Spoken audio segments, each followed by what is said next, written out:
سلام. به کانال مانتارای آبی خوش اومدید. اگر که دوست دارید یک لیوان چای داغ و یا قهوه و یا یک نوشیدنی خنک برای خودتون بریزید و بریم که شروع کنیم.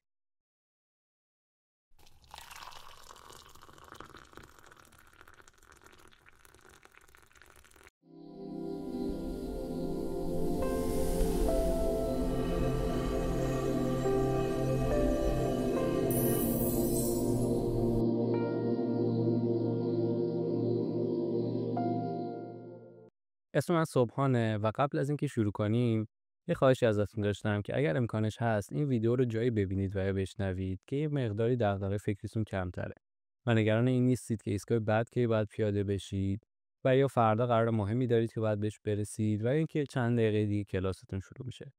اگر امکانش باشه میخوایم کنار همدیگه یه مقداری سرعت وحشتناک عقربای ساعت رو کنتر بکنیم و توی حباب فرضی زمان مثل این ساعت من که عقرباش وایستاده زمان رو آهسته‌تر بکنیم و اگر که موفق بشیم توی این تایمی که با هم هستیم زمان رو متوقف کنیم.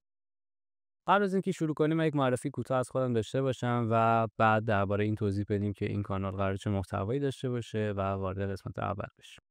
همونطور که گفتم اسم من صبحانه و همراه با شما حدود 24 باره که دور خورشید چرخیدم و اینکه چی میخونم و چی کار میکنم شاید خیلی مهم نباشه، ولی خب به طور خلاصه میگم من لیسانس مهندسی نرم افزار خوندم و خب تمامش نکردم و الان لیسانس بیزنس خلاقانه میخونم و شغلی هم که درآمد ثابت ازش دارم شغل عکاسی و آشپزیه و شغلایی که درآمد ثابتی ازشون ندارم و به صورت پاره وقت انجام میدم چون تعدادشون خیلی زیاده خیلی واردش نمیشم و فقط میگم که توی حوزه هنر، فیلم، سینما و کارهای مربوط به کارهای کامپیوتری و اینها میشه و محدود به همین هست. اگر که بیشتر بخواید با شخصیت من آشنا بشید و یه مقداری بیشتر احساس صمیمیت بکنیم، من پیشنهاد میکنم که این تصویری که روی صفحه میاد که کلاژی از کاراکترهای خیالی و کارتونی هست رو ببینید. به نظر من چیزی که میتونه توی یک تصویر من رو برای شما بیشتر معرفی بکنه همین کلاژ هست که در واقع یه جورایی میتونه الان من رو به طور کلی تعریف بکنه که من چه جور شخصیتی دارم. به نظر من اگر که تا به حال این کار رو انجام ندادید حتما یه بار امتحانش کنید. یه مدتی ترند شده بود تو اینستاگرام و کاربرها توی استوریشون این تصویر رو میساختن، ولی خب اگر که تا حالا انجام ندادید من پیشنهاد میکنم که یه بار بهش فکر کنید و ببینید که شما چه کسانی رو به خودتون نزدیک میبینید و خودتون رو توی چه کسانی میبینید و حداقل بخشی از خودتون رو توی اونها میبینید. این شخصیت میتونه همینطوری کارتونی، سینمایی و خیالی باشه، از توی قصه ها باشه یا یک شخصیت واقعی مثل ورزشکارها و یا الگوهایی که آدم‌ها توی زندگیشون انتخاب میکنن و یا حتی افراد خانواده و دوستانشون باشه. اما اینکه آدم بتونه خودش رو با کاراکترهای مختلف یه جورایی تعریف کنه به نظر من خیلی جالبه، چرا که به نظر من ما هممون یه جورایی خاص هستیم، درسته؟ منحصر به فرد. یعنی این کلمه منحصر به فرد در واقع اگر که بیشتر بهش فکر کنیم می‌بینیم که یعنی یه چیزی که منحصر به یک فرد و یک چیز و اون یک فرد یا یک چیز خاص هستش. اما خصوصیت هایی که میشه گفت این شخصیت خاص رو میسازن خیلی خاص نیستن و در واقع با کم و زیاد شدن این خصوصیت ها و اینکه چطور این خصوصیت ها کنار هم قرار گرفتن در واقع شخصیت ما ساخته میشه. اگه بهش فکر کنید ببینید که از زمانی که ما به دنیا میایم این تصویر و این کلاژ شخصیتی ما شروع به ساختن میکنه و توش معیارهایی مثل علایقمون، سلایقمون، تو چه خانواده‌ای به دنیا میایم، چه مدرسه‌ای میریم، چه فرهنگ، چه جامعه، چه زبانی داریم و چه تجربیاتی توی طول زندگیمون به دست آوردیم و کسب کردیم و چه چیزهایی رو از سر گذروندیم. همه اینها و صدها پارامتر دیگه به طور مستقیم و غیر مستقیم روی این تصویر تاثیر میذارن و در واقع این تصویر هم توی طول عمر ما دچار تغییراتی میشه. یک سری چیزها بهش اضافه میشن، یک سری چیزها ازش کم میشن و در نهایت زمانی که ما میمیریم این تصویر نهایی میشه و این کلاژ در واقع همون فریم آخر زندگی مایی که بقیه ما رو به اون با اون تصویر در واقع به یاد میارن.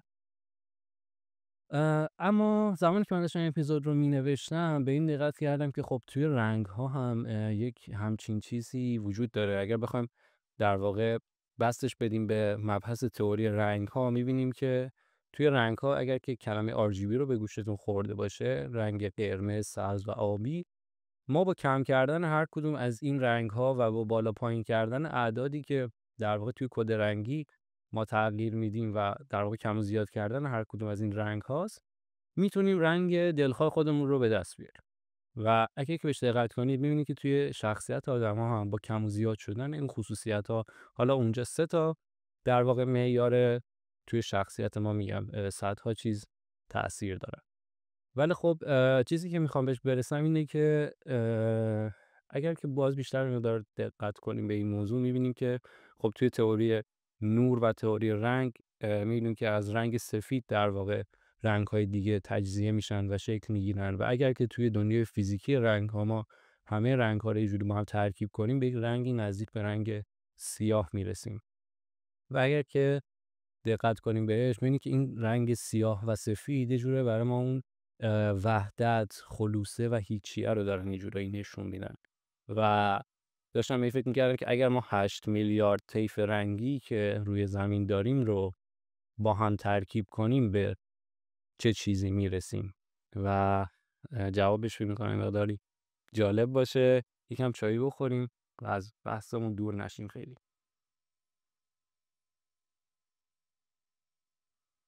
خب بریم سراغ این که محتوای این کانال چی قرار بشه و اصلا چرا این کانال ساخته شده.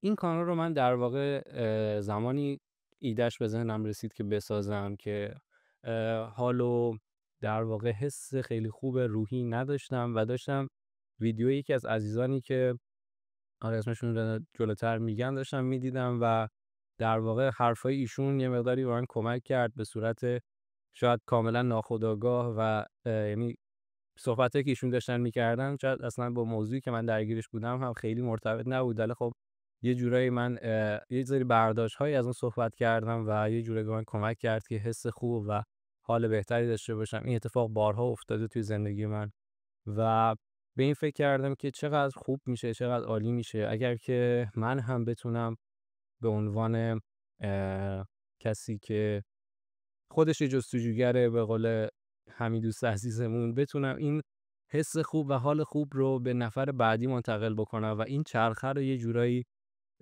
بذارم که ادامه پیدا بکنه و حالا باز اون نفر هم به نفر بعدی و همینطور این در واقع سایکل ادامه پیدا کنه و چقدر عالی میشه اگر این اتفاق بیفته. عزیزانی مثل آقای دکتر مجتبی شکوری عزیزم، آقای ایمان سرورپور، آقای دکتر کاکاوند، اردشیر رستمی عزیز و سروش صحت با برنامه کتاب باز و اکنونش و مهمونای بی‌نظیرش به من خیلی کمک کردن توی زندگیم و خیلی تاثیرگذار بودن توی مسیر زندگی من، میتونم بگم.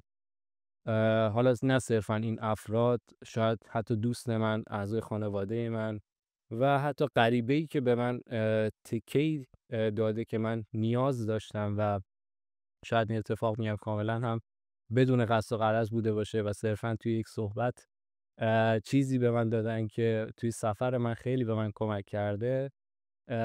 در واقع هدف من هم این بود که حالا بگم در مورد سری موضوعاتی صحبت بکنیم، یه پادکست خودمونی طور میشه گفت یه جورایی، و یک نوشیدنی بخوریم و یه مقداری در مورد چیزها بیشتر تأمل کنیم، چیزهایی که ارزش تأمل دارن، چیزهایی که میشه یه مقداری توش عمیق‌تر شد و یه مقداری از اون فضای پرهیاهویی که توی دنیامون داره اتفاق میفته، سرعت عجیب و غریب زندگی، یه مقداری دور بشیم و خب میگم اگر که بتونیم کمکی هم بکنیم به هم دیگه که دیگه بهتر از این واقعا نمیشه. پس در واقع کلا محتوای این کانال قرار این باشه، قرار در مورد موضوعاتی مثل عشق، مثل ادبیات، هنر، موسیقی، میگم حتی یک تکه موسیقی بی کلام، یک تکه شعر از یک شاعر گمنام توی سالها پیش، صدها سال پیش که داره خاک میخوره یه گوشه‌ای، یا حتی یک فیلم کوتاه، هر چیزی که میگم امکان این رو داشته باشه که یکم بیشتر توش عمیق شد و یه مقداری بیشتر توش غرق شد، در واقع قرار محتوای این کانال باشه.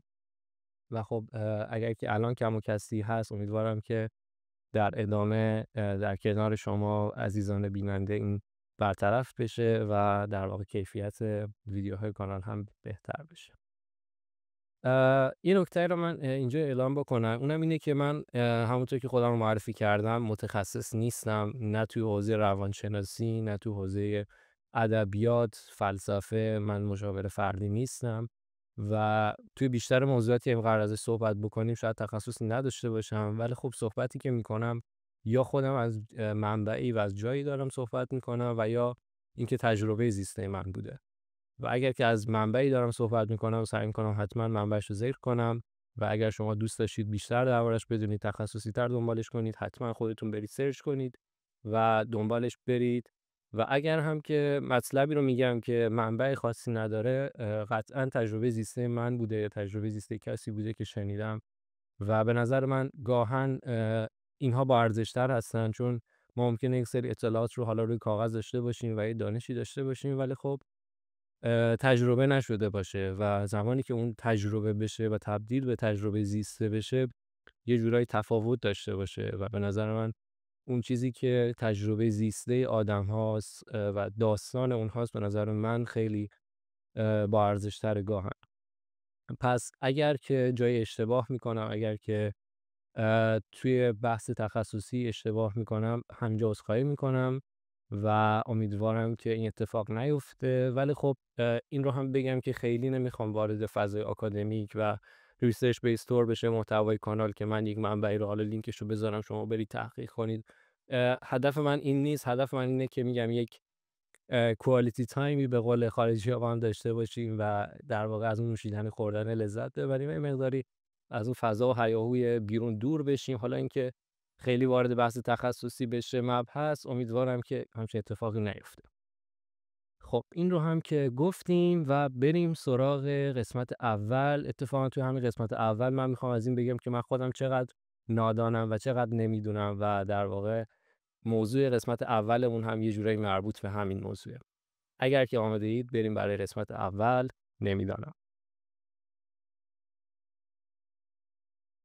خب من میخوام این قسمت رو با یک شعر از عطار نیشابوری و از کتاب منطق و طیر شروع کنم که ممکنه به گوشتون خورده باشه.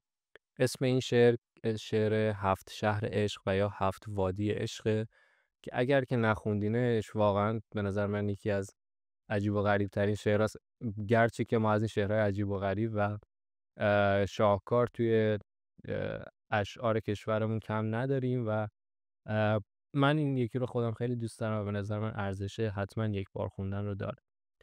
داستان این 7 وادی عشق و 7 شهر عشق عطار اینه که عطار داره در واقع برای ما سفر یک عارف برای رسیدن به عرفان و یک سفر یک سالک برای رسیدن به سلوکش رو در واقع تعریف میکنه، اینکه این سفر از کجا شروع میشه، چه مسیری رو باید طی بکنه و در نهایت کجا تموم میشه. و توی هر کدوم از این وادی ها در واقع این عارف به یک بخشی میرسه و به یک جایی میرسه و یک سری توضیحاتی به ما میده. قسمتی که من میخوام دربارش صحبت بکنم قسمت 6 این شعر هستش و این رو هم بگم که خیلی ادبیات سختی نداره. اگر که خواستید برید بخونیدش راحت به نظر من ادبیاتش و اینکه شما چه برداشتی از این میکنید به نظر من خیلی وابسته به اینه که چقدر درک میکنید و چقدر میفهمید از این شعر. به نظر من با هر سطح از آگاهی برداشت ممکنه که متفاوت باشه و برداشت من از این شعر این بوده، شاید کس دیگه برداشت دیگه‌ای بکنه. قطعاً میشه شاید بگم بی‌نهایت برداشت از این شعر کرد، انقدر که در واقع سطح بالایی داره. بریم سراغ شعر و بخونیمش. وادی ششم حیرت. بعد از این وادی حیرت آیدت، کار دائم درد و حسرت آیدت. مرد حیران چون رسد این جایگاه، در تحیر مانده و گم کرده راه. هرچه زد توحید بر جانش رقم، جمله گم گردد از او گم نیز هم. گر بدو گویند مستی یا نهی، نیستی گویی که هستی یا نهی. در میانی یا برونی از میان، بر کناری یا نهانی یا عیان. فانی یا باقی یا هر دوی، یا نه ای هر دو توی یا نه تویی. گوید اصلا می ندانم چیز من، وان ندانم هم ندانم نیز من. عاشقم اما ندانم بر کیم، نه مسلمانم نه کافر پس چیم. لیکن از عشق ندارم آگهی، همدلی پر عشق دارم هم تهی. ببخشید که اگر جایش اشتباه بود، من خودم از روی یک وبسایت که در واقع کار تخصصی شعر و ادبیات انجام میدن و حالا یک سری افراد متخصص و آگاه میان شعر رو در واقع میخونن، خوانشش رو تقلید کردم. اگر جایش اشتباه بود عذرخواهی میکنم. و میگم توی شاهکار بودن این شعر که واقعا یه شکی نیست، ولی خب یه بخشی از این شعر هست که عجیب و غریبه. اونم یه بیتشه که من یه بار دیگه میخونمش. میگه گوید اصلا می ندانم چیز من، وان ندانم هم ندانم نیز من. یعنی اینجا اون عارف به مرحله در واقع اواخر سفر خودش رسیده و تازه اینجا متوجه میشه که هیچ چیزی نمیدونه. گوید اصلا می ندانم چیز من، یعنی اواخر سفرش برای سلوک و برای کامل شدن تازه متوجه میشه دیگه هیچی نمیدونه. و تازه مصرع دوم این بیت منو که دیوونه میکنه واقعا و یه جورایی نهایت خرد و آخر عاقبت خرد و حکمت و این بیت یه جورایی داره نشون میده.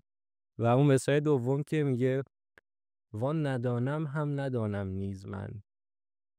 یکم بهش فکر کنید. اینجا داره میگه که حتی این که من نمیدونم رو هم نمیدونم، یعنی جدا از این که هیچ چیزی من نمیدونم، تازه متوجه این شدم که حتی نمیدونم که نمیدونم.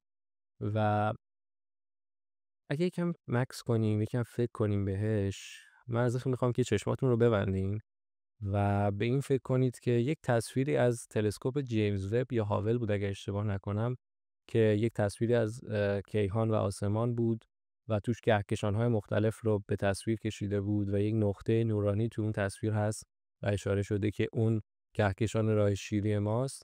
میخوام که اون تصویر تو ذهنتون داشته باشین و یک لحظه اون حجم از آگاهی و اطلاعات و دانش رو با خودتون یک مقایسه‌ای انجام بدین و برای چند ثانیه، برای چند لحظه اون ماسک من میدونم، من میفهمم، من بلدم، من آگاهم و من در جریانم رو برای چند ثانیه، میدونم این ماسک رو هممون داریم، حداقل من یکی که دارم شاید این ماسک رو، برای چند لحظه این ماسک رو پایین بیاریم و این مقایسه رو انجام بدیم، ببینیم که کجای این دانش و دونستن وایستادیم. خب این ممکنه که اولش یه مقداری ترسناک باشه، این حجم از اطلاعات و آگاهی، ولی خب باید این رو قبول کنیم که زندگی ما محدوده. یعنی ما ذهنیتمون و ظرف ذهنیمون یک ظرف محدوده و حتی طول عمر محدودی هم داریم. یعنی حتی جاودان هم نیستیم که لااقل بتونیم با این ذهن محدودمون سالیان سال در واقع اطلاعات رو کسب بکنیم. پس باید این رو قبول بکنیم که این حجم از اطلاعات و آگاهی اصلا قرار نیست که توی ظرف ذهنی ما جا بشه. پس این مقداری از اون فشاره و اون ترسه شاید کم بکنه.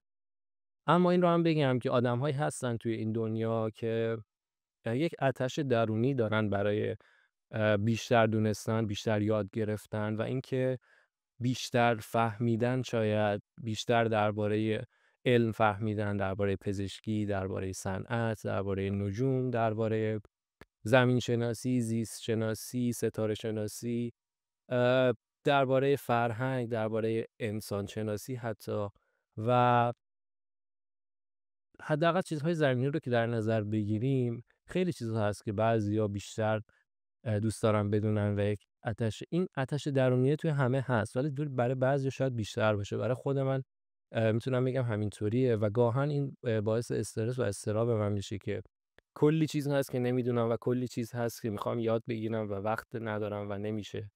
و زمانی که داشتم به این فکر میکردم، یه چیزی به ذهنم رسید که خب توی گذشته ما، حداقل توی تاریخ خودمون رو که نگاه میکنیم، میبینیم یک سری افرادی هستن که توی در واقع حوزه‌های مختلف، مثلا همین آقای عطار نیشابوری، آقای خیام، زکریای رازی، ابوعلی سینا و شاید صدها نفر دیگه توی حوزه‌های مختلف، مثلا فلسفه، مثل ادبیات، مثل ستاره شناسی و نجوم، مثل پزشکی و طب سنتی، مثل شعر، تاریخ نویسی، ریاضیات، حتی مخترع بودن و می‌بینی که توی همه این حوزه‌ها تقریبا یه جورایی اسمشون توی تاریخ مونده و بعد با خودمون میگیم که خب مثلا چطوری اون تونسته توی تمام این حوزه‌ها اینقدر خوب باشه و ما حتی مثلا نمیتونیم توی 2 تا 3 تا حوزه توی دنیایی که اینقدر همه چیز راحت‌تر شده شاید جلو بریم. و وقتی به این فکر کردم به این نتیجه رسیدم که خب زندگی ما با زندگی اونها یه مقداری تفاوت داره. یعنی انقدر انسان برای خودش حواس پرتی توی طول تاریخ تولید کرده که الان ما انسان مدرن توی جایی وایستادیم که اصلا قابل مقایسه با کسی که مثلا حتی 100 سال پیش زندگی می‌کرده شاید نیستیم، چه برسه به اون تاریخ.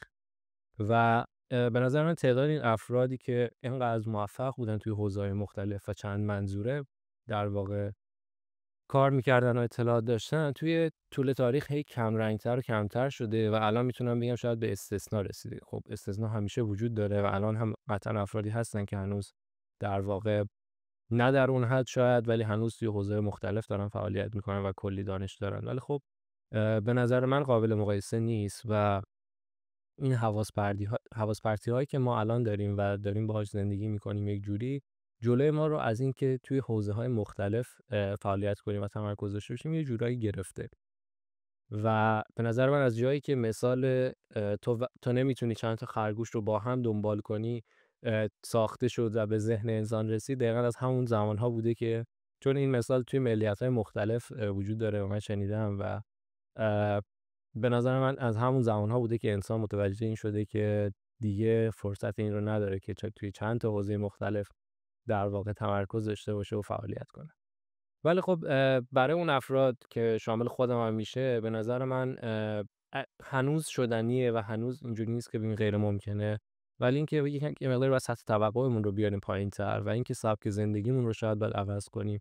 یه مقدار شرایط سخت‌تری هست دیگه. یعنی شما اگر میخواد بیشتر یاد بگیرید و بیشتر بدونید جدا از چیزهایی که برای زندگیتون لازم دارید، باید سبک زندگیتون عوض بشه، باید از خیلی جاها دیسکارنت بشید. یعنی یه جاهایش دست خودتونه و بخش عظیمیش به نظر من دیگه دست ما نیست و چون ما توی یک جامعه زندگی میکنیم نمیتونیم از جامعه دور بشیم و مثلا بریم توی یک طبیعت زندگی کنیم و جدا باشیم از همه چیز و دیسکانکت بشیم.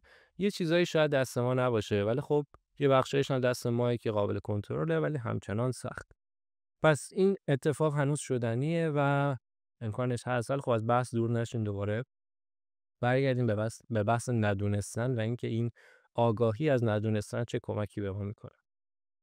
خب من این مثال میخوام بزنم. تصور کنید که شما یک سفری رو میخواید برید و یه مقصدی دارید و توی این سفر یه فروشگاه‌های زنجیره‌ای بسیار بزرگ و عظیمی وجود داره که همه چیز توش پیدا میشه. فروشگاهی مثلا والمارت. حالا هر فروشگاهی میتونه باشه. به طور مثال شما میخواید برید قطب جنوب یا یک فضای سردسیری و یخبندان. خب شما قطعاً روی مایو، عینک شنا، نمیدونم کرم ضد آفتاب و در واقع اینطور وسایل و در واقع تجهیزات هزینه نمی‌کنید دیگه. چرا؟ چون اگه روی اینها هزینه کنید و در واقع بیخیال اون مقصد باشید و یه جورایی بدید که خب حالا یک سفریه داریم میریم، یه مقصدی میرسیم بهش و روی این چیزها هزینه کنید و به آینده و به اون مقصد فکر نکنید یه جورایی، جلوتر که میرید هرچی به این مقصد نزدیکتر میشید شاید یه فرصت دیگه هم داشته باشید که حتی وقتی نزدیک مثلا به قطب جنوب شدید برید اون وسایل مورد نیاز و اون تجهیزات خاص یا اون گرم کنه یا اون لباس‌های در واقع گرمی که لازم هست بگیرید و حالا با هزینه بیشتر. ولی خب اگر اونجا هم در واقع اون هزینه رو انجام ندید، در جلوتر و در مسیر آینده مسیرتون به یک نقطه‌ای میرسید که در واقع شما باید اون هزینه رو به صورت ناخواسته با یک ضرر در واقع پرداخت بکنید. این ضرر حالا یا جانی یا مالی میتونه باشه و دیگه اونجا دست شما نیست و در واقع اون خسارته که بسیار هم به نظر من گزافتر از اون مبلغ اولیه هست که شما میتونستید هزینه کنید در واقع از شما کسب میشه و گرفته میشه. حالا اگه این رو بستش بدیم به زندگی، اگر که من توی مسیر زندگی به عنوان مثال بخوام پدر بشم و با خودم بگم که خب پدر شدن کاری که همه انجام میدن و در واقع اتفاق خاصی شاید خیلی نباشه و همه جورایی میدونن که چجوری باید پدر باشن و هزینه‌ای در واقع روی حداقل زمان خودم نکنم که برم بیشتر اطلاعات کسب کنم و با خودم نگم که خب من اطلاعاتی ندارم و من نمیدونم درباره این موضوع و همینطوری برم جلو با فرض اینکه این آگاهی در واقع یه جورایی فیک رو دارم.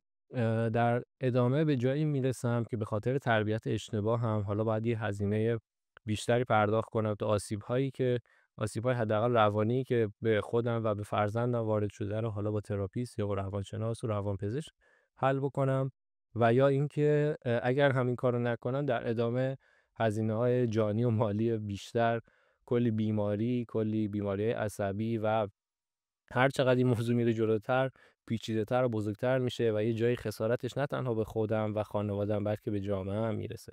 حالا این یک مثال کوچیک بود.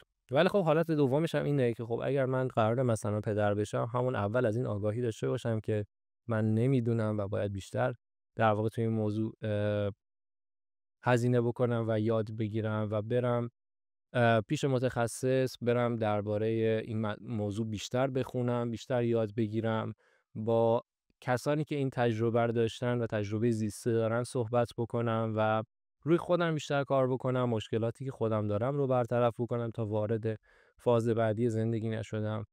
اگر که این هزینه‌ها رو صرفاً زمانی، نه حالا مالیش هم من بررسی نمی‌کنم، صرفاً زمانی میگم اگر این هزینه‌ها رو انجام بدین، شما نسبت به دیروز خودتون خب بیشتر اطلاعات دارید. هرچند شما هیچ موقع نمیتونید بگید که خب من الان پدر پرفکتی هستم و من دیگه الان آماده ترین فرد برای پدر شدنم و قرار همه چیز عالی باشه. به نظر من این رو هیچ موقع نمیتونید بگید، چون هیچ موقع اون پرفکته شاید شکل نگیره و اون تعریف پرفکته هیچ موقع ثابت نیست. پس شما از دیروز خودتون بیشتر اطلاعات دارید، اینطوری بگم، و یک نقطه طلایی هم هست، در واقع یک گلدن تایمی داره که شما یه سری اطلاعات کسب کردید، یه سری دانش کسب کردید و دیگه اونجا یه جورایی آماده هستید و وقت حالا اقدام کردن و شروع مسیر جدیده. این نقطه طلایی شاید خیلی مهمه.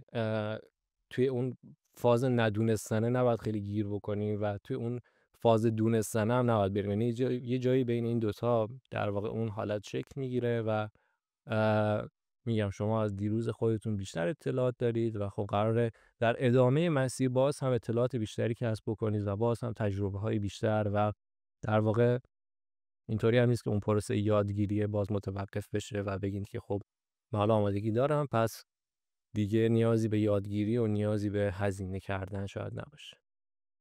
این از این موضوع. پس این آگاهی چه کمکی میتونه به ما بکنه؟ این آگاهی از ندونستنه.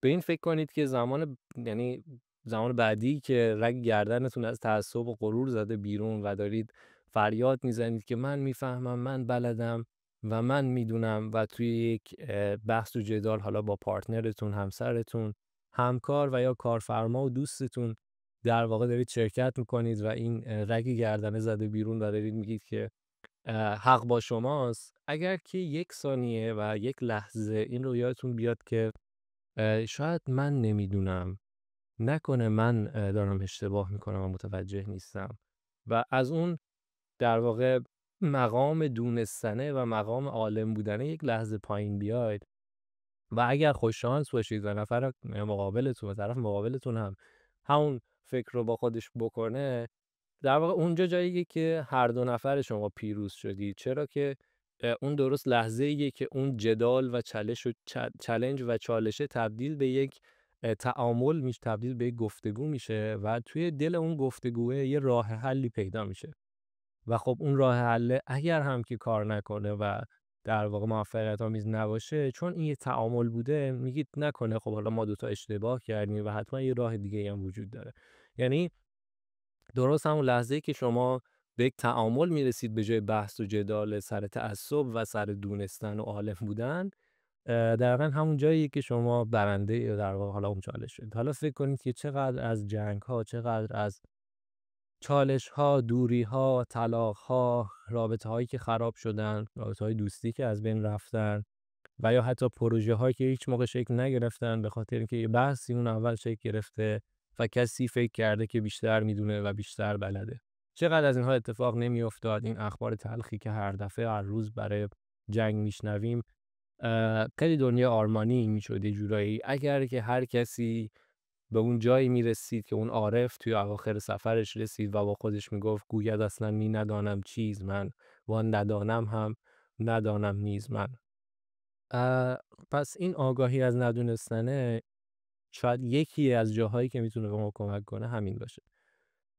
یک نکته رو من بگم اینجا توی این بحث ندونستن، یک سری موضوعات هست که خب ما هر چقدر اطلاعات کسب کنیم، هر چقدر هم که روی اون موضوع چیره بشیم، باز نمیدونیم و در واقع درست لحظه که نمیدونیم باید اقدام بکنیم. ما از تا الان درباره یه سری موضوعات صحبت کردیم که خب ما باید اینو قبول کنیم که بای دیفالت نمیدونیم و حالا آگاهی کسب کنیم و این کار رو انجام بدیم. ولی یک سری جاها هست که به نظر من شما باید بگید من نمیدونم و اقدام میکنم. حالا در مورد چی صحبت میکنم؟ به طور مثال یک کسب و کار رو شما میخواید راه اندازی بکنید یا میخواید یک در واقع ساز جدید رو یاد بگیرید، میخواید یک رابطه عاطفی جدید رو شروع بکنید یا با کسی که بهش احساس عاطفی دارید و در واقع احساس میکنید که بهش علاقه دارید، ابراز علاقه بکنید. توی این موضوعات شما هر چقدر که تو اون مرحله در واقع یادگیریه بیشتر بمونید، در واقع اینجوری غرق میشید توی اون مرحله و هیچ موقع اون ترس شکسته و ترس در واقع موفق نشدن نمیذاره که شروع بکنید. اما درست این لحظه جایی که شما باید بگید من نمیدونم و اقدام میکنم و شروع میکنم. میخوام یک مثالی بزنم که یه مقدار این موضوع رو روشن‌تر بکنه شاید و قابل فهم‌تر باشه چیزی که میخوام بگم، و اون هم یک در واقع ارجاع به یک کتاب بی‌نظیره به نظر من، یکی از شاهکارهای ادبیه و توصیه میکنم اگه نخوندینش خوش به حالتون، و اگر که خوندینش یک لطفی به خودتون بکنید و دوباره یک نگاهی بهش بندازین. و اون هم کتابی نیست جز اثر آقای جیمز نوربری، اژدهای کوچک و پاندای بزرگ.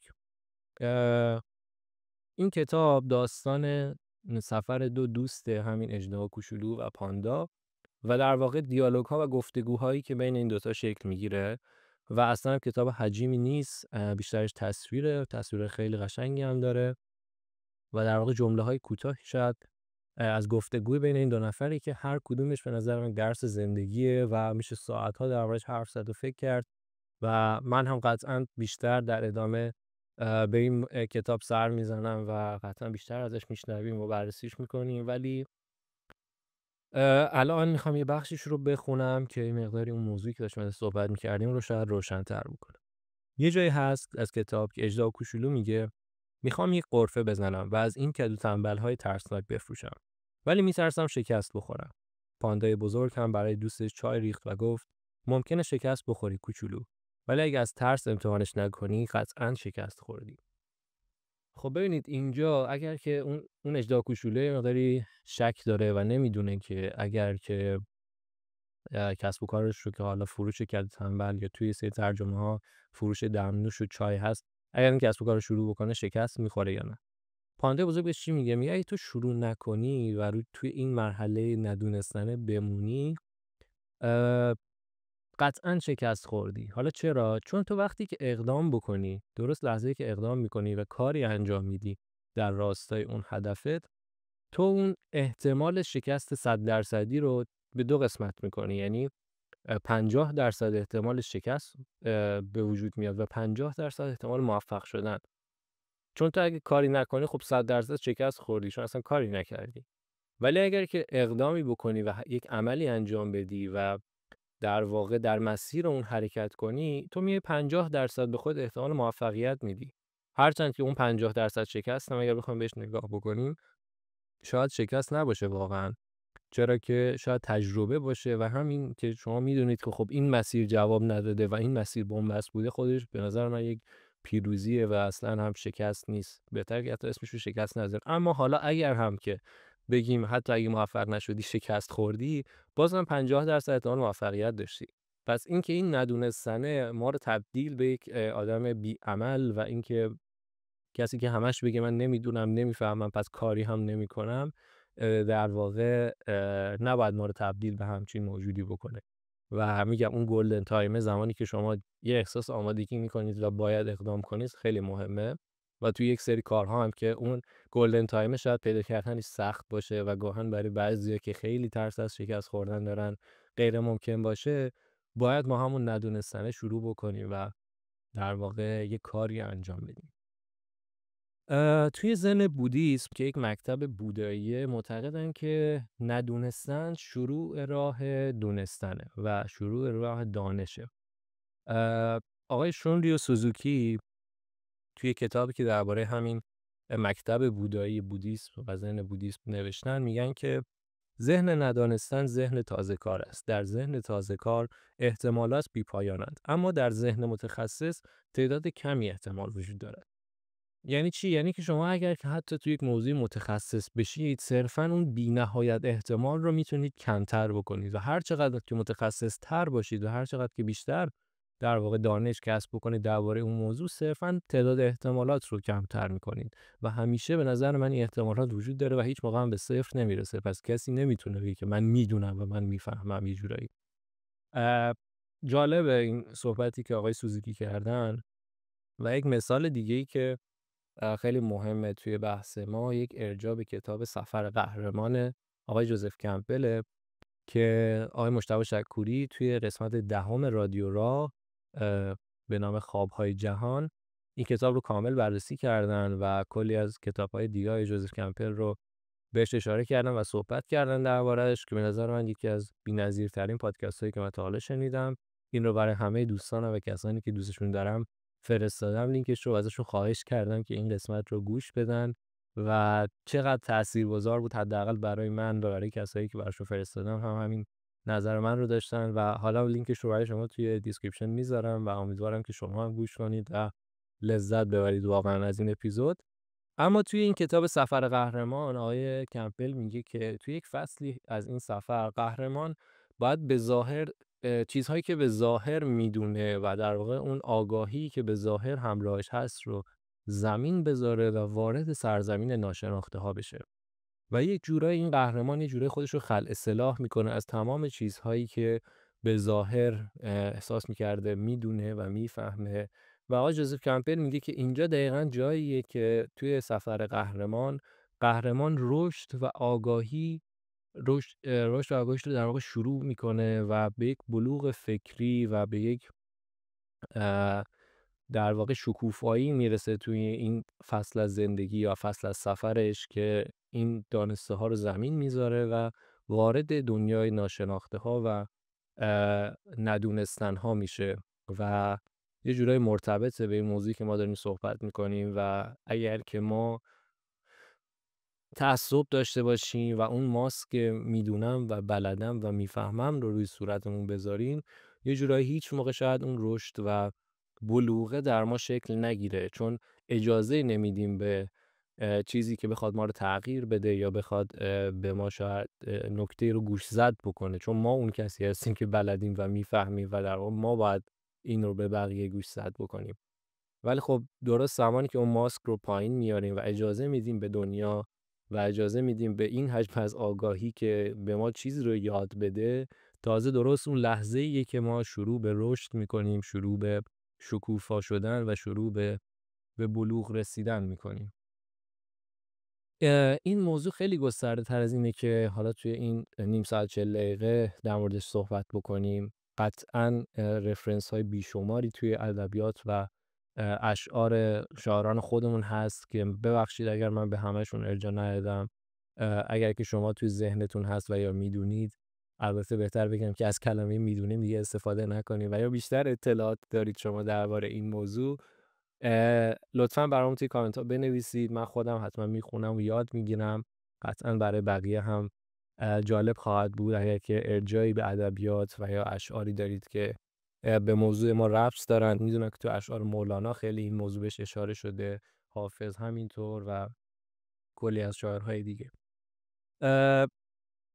دوباره خاطر نشان کنم ببخشید که اگر کم و کسری وجود داشت و کیفیت کار اونجوری که میخواستید نبود. امیدوارم که توی آینده بهتر بشه. حتما نظراتتون رو بنویسید برام و امیدوارم که از نوشیدنیتون لذت برده باشید. من این قسمت رو با یک جمله از آقای رابیندرانت فیلسوف هندی تموم میکنم که میگن من نمیدانم جمله‌ای است که دروازه‌های تفکر را باز می‌کند. من خیلی نمیدونم. شما چقدر نمیدونید؟ برامون بنویسید. ممنونم که با ما بودید. عاشق باشید و برسید. خدا نگهدارتون.